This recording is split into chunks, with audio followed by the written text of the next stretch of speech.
જય શ્રી કૃષ્ણ મિત્રો, આજે આપણે પુરુષોત્તમ માસમાં અધ્યાય 13 દડ ધનવાની કથા અને 13મા દિવસે કરવાની વાર્તા ડોશીમાનો દેડકો કરીશું.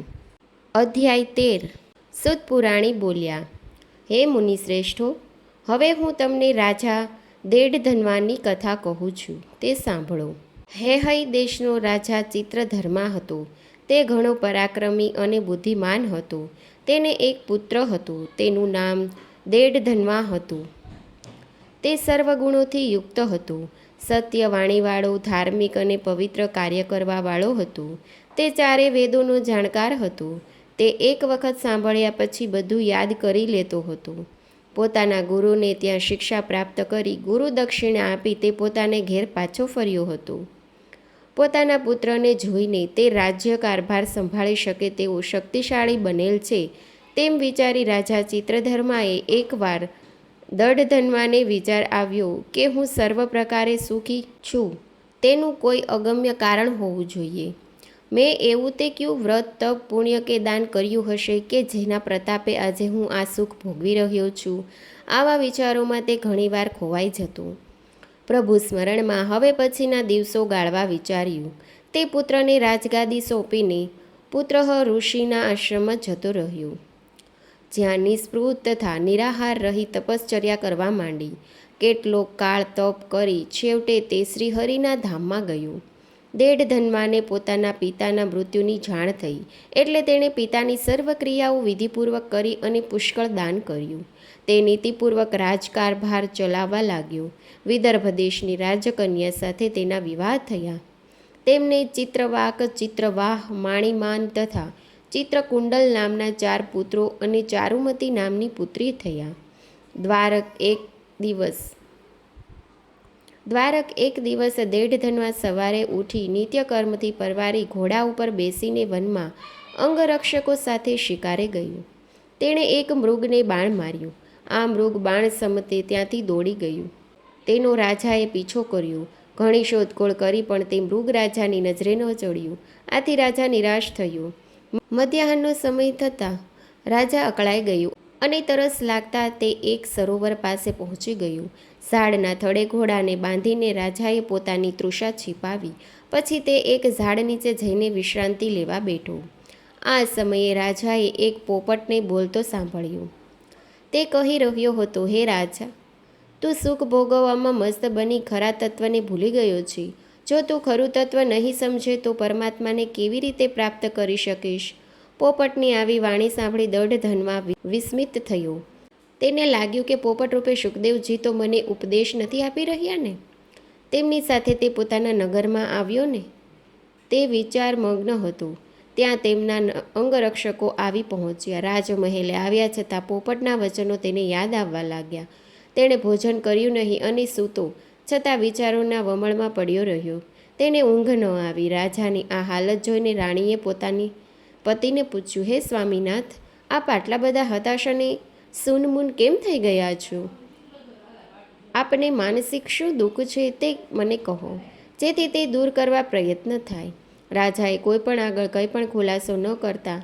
આથી રાણી, મંત્રીઓ, દાસદાસીઓ અને નગરજનો રાજા અંગે ચિંતા કરવા લાગ્યા. શ્રી બૃહન્નાદીય પુરાણના પુરુષોત્તમ મહાત્મ્યનું દડધન્વાનું આખ્યાન નામનો 13મો અધ્યાય સંપૂર્ણ થાય છે. 13મા દિવસે કરવાની વાર્તા ડોશીમાનો દેડકો. એક મોટું ગામ હતું. ગામમાં એક ડોશી રહી. ડોશીને દીકરો દીકરી કે સગું વહાલું કોઈ ન હતું. આ નિરાધાર ડોશી જ્યારે જુઓ ત્યારે એકલી. એવામાં પુરુષોત્તમ માસ આવ્યું. ડોશીનો એકલવાયો જીવ અકળાઈ ઉઠ્યો. તેને થયું, ઘરમાં કોઈ હોય તો કેવું સારું, ઘડીક વાતો તો થાય. એમ વિચાર કરતાં કરતાં ડોશી ઊંઘી ગઈ. રાતની રાતમાં ડોશીની હથેળીમાં એક મોટો ફરફોલો થયો અને સૂર્ય ઉગતામાં તો ફોલ્લો ફૂટી ગયું. ત્યાં તો એક કૌતુક થયું. ફોલ્લો ફૂટતાની સાથે અંદરથી એક સોનેરી રંગનો દેડકો નીકળ્યો. કેવો રૂપાળો દેડકો! ડોશી તો જોયા જ કરી. એકલવાઈ ડોશીના જીવને જરા શાંતિ વળી. ડોશી દેડકાને નવડાવે, રમાડે, જમાડે અને જ્યાં જાય ત્યાં દેડકાને સાથે લઈ જાય. પુરુષોત્તમ માસ હોવાથી ડોશી નિત્ય નદીએ નાહવા જાય ને દેડકાને પણ સાથે લેતા જાય. ડોશી આ કાંઠે નાહીને દેડકો નદી ઉતરી પેલે કાંઠે જઈ નાહી ને પાછો આવે. ડોશી દેડકાને લઈ ઘરે આવે. ડોશી દેડકાને સાથે સાથે રાખે એટલે સૌ એમને દેડકાવાળા ડોશી તરીકે ઓળખે. અહીંના રાજાનો મહેલ નદીના કાંઠે હતો. એક દિવસ રાજકુંવરી ઝરૂખામાં બેસીને દાંતણ કરતી હતી. તેનું ધ્યાન ડોશીના દેડકા ઉપર ગયું.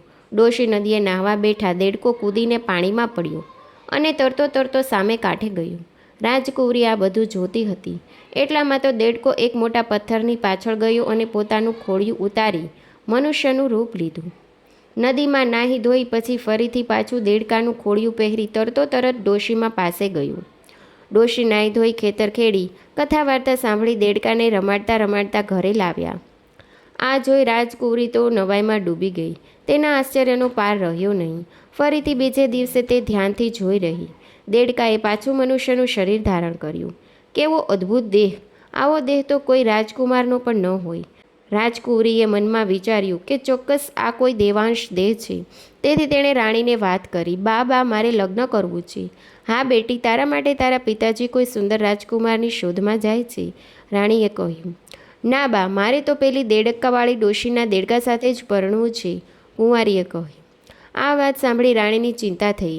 રાજા રાણીએ કુંવરીને ખૂબ સમજાવી પણ કુંવરી એકની બે ન થઈ અને તેણે ઉપવાસ આધર્યા.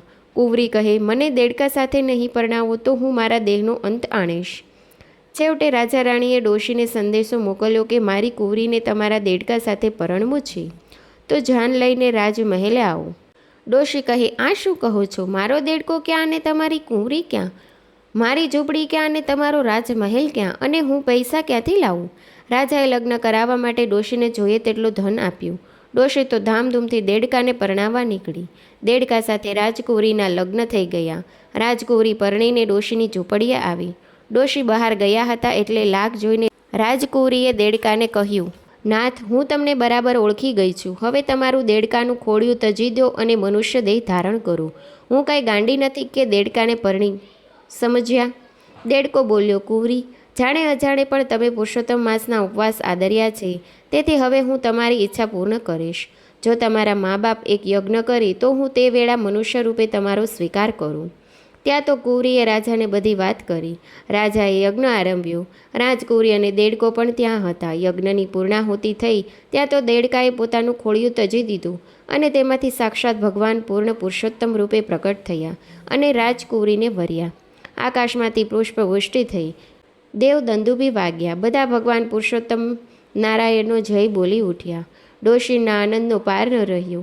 અંતે ડોશી, રાજકુમાર અને કુંવરી બધા સ્વર્ગમાં ગયા. જય પુરુષોત્તમ ભગવાન. જય શ્રી કૃષ્ણ મિત્રો. વિડીયો ગમ્યો હોય તો ચેનલને લાઇક કરજો, શેર કરજો અને સબસ્ક્રાઈબ કરવાનું ભૂલતા નહીં. Thanks for watching.